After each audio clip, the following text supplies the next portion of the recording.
وزیر اعظم کے معاون خصوصی برائے بین المذاہب ہم آہنگی طاہر اشرفی نے کہا ہے کہ پاکستان کے اندرونی معاملات میں اسرائیل کو بات کرنے کا کوئی حق نہیں۔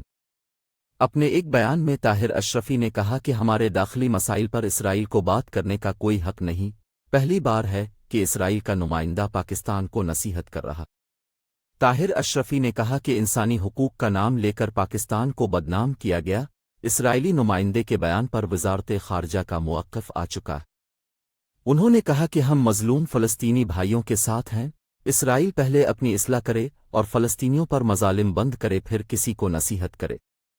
وزیر اعظم کے معاون خصوصی برائے بین المذاہب ہم آہنگی طاہر اشرفی نے کہا ہے کہ آج ہر قسم کے تعصبات سے بالاتر ہو کر قرآن مجید کی حرمت کے لیے آواز بلند کرنی ہے۔ طاہر اشرفی نے کہا کہ تاریخ میں پہلی بار ہوا ہے کہ اسرائیل نے ہمیں نصیحت کی ہے۔